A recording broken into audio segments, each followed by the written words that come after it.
He's 9,000 years old, one of the first Americans ever found. Now follow researchers as they find out how he's forever changing our notion of who were the first Americans. Forensic anthropologist Jim Chatters. This is a first glance, so I don't have a sense of time on him. All I have is just his physical features to work with. Very long, narrow brain case. Fairly distinct brow. These are all characteristics more often see on Western Eurasian skeletons, European skeletons. The skull appears European, not Native American. Jim Chatters sends a small bone for radiocarbon dating, hoping to solve the mystery of Kennewick Man. A chemist crushes the bone and begins the process of analyzing an isotope called carbon-14. All living organisms contain carbon-14. But at death, this isotope begins to decay at a steady rate.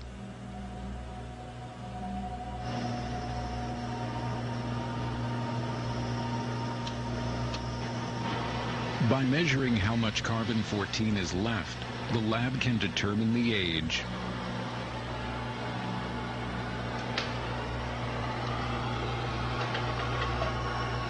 Kennewick Man's age is nothing less than mind-boggling.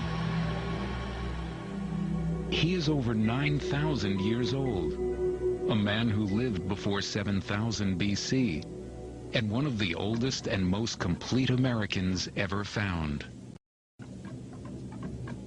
And yet, Kennewick Man is a puzzle.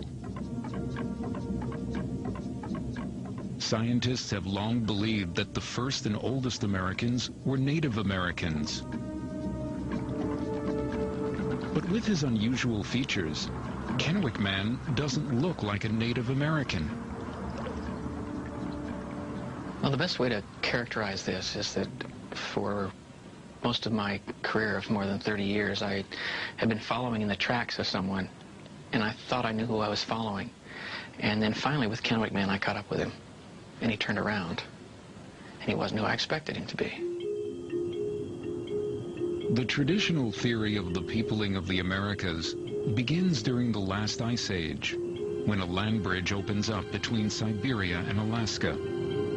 A group of people leave Asia, walk across the land bridge, and settle the Americas. It was long thought that these people were the ancestors of today's Native Americans. Kennewick Man may overturn this long-held scientific belief. But this hastily made video is the last Jim Chatters ever sees of his remarkable discovery.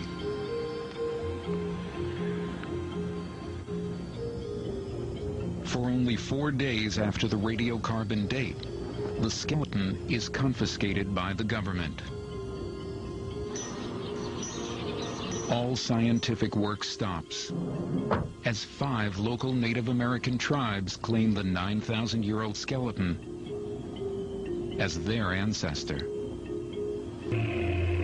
Jans has a radical theory. None of these ancient skulls are Native American.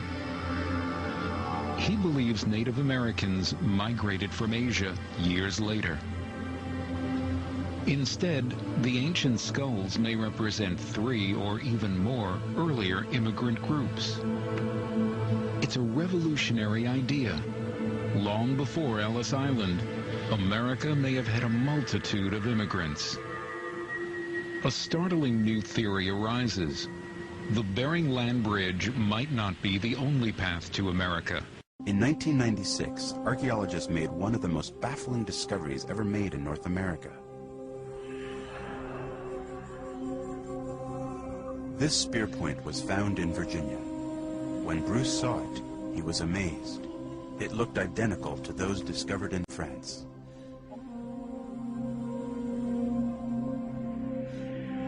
Carbon dating showed it was buried 17,000 years ago, when archaeologists believed North America was uninhabited. It was a revelation. Could it indicate the impossible?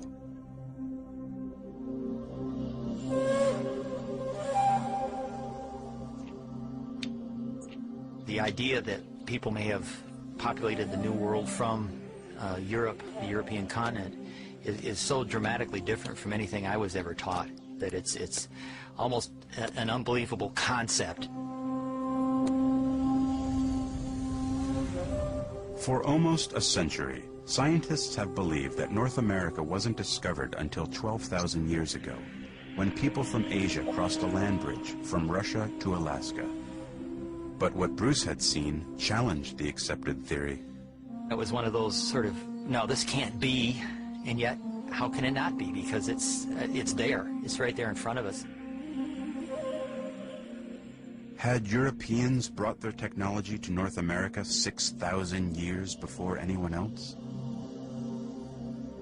And if they had, the even tougher question facing scientists was, how? To reach North America, they would have to cross the ultimate natural barrier, the Atlantic Ocean. While much of the ocean's floor remains unexplored, for thousands of years, philosophers and scientists have been drawn to one of the greatest mysteries of the sea, the legend of the lost city of Atlantis.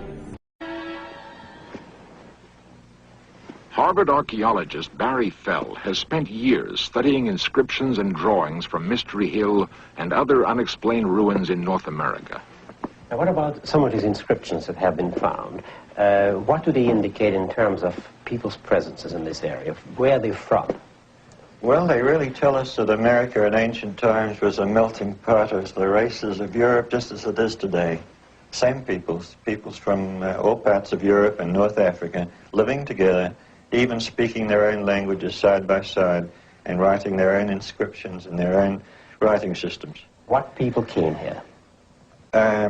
Basques from Portugal, Celts from Spain and Portugal, Phoenicians from Carthage and probably from Phoenicia itself in Syria, and ancient Egyptian traders too. Why do you think these people came here? Probably initially by accident. Fishermen, you know, the Portuguese people are wonderful deep-sea fishermen, and inevitably a fisherman is going to be blown away from land in a storm. A fisherman knows how to look after himself when he's blown out to sea, and in modern times very long voyages have been performed that way. So initially accidentally, later deliberately.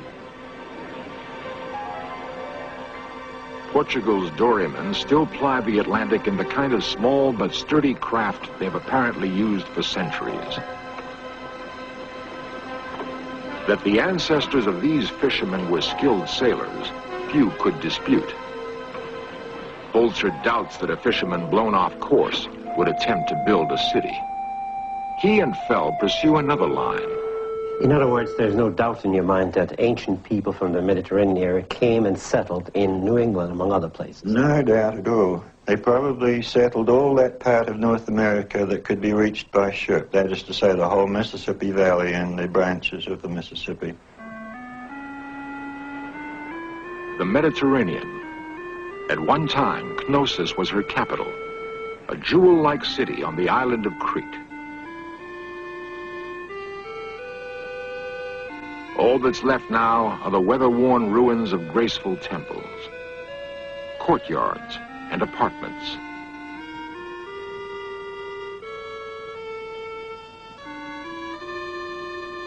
The people of this island were called Minoans. They were heirs to Phoenician sea kings who sailed here from what is now Lebanon. The Minoans loved music and art almost as much as they loved the sea. Even their architecture had a lyrical quality. The sea never seemed far from their thoughts. They must have gloried in all its aspects. The sea brought the Minoans power and wealth. Perhaps they had commerce with other advanced civilizations now lost to us.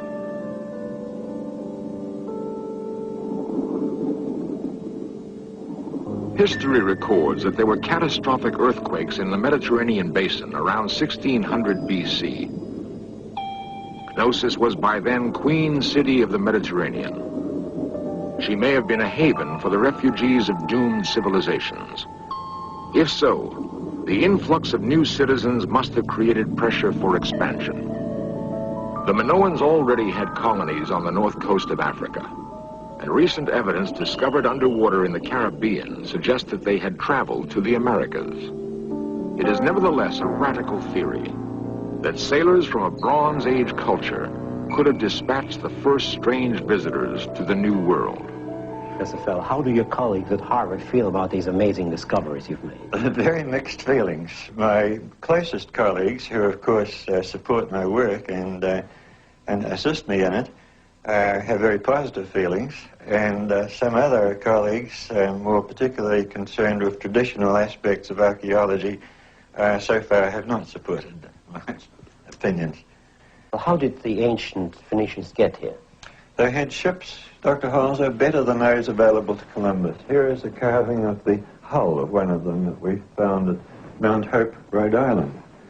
We have one other carving from another part of North America. And then the fact that they made the voyages is sufficiently plain from the inscriptions that they left on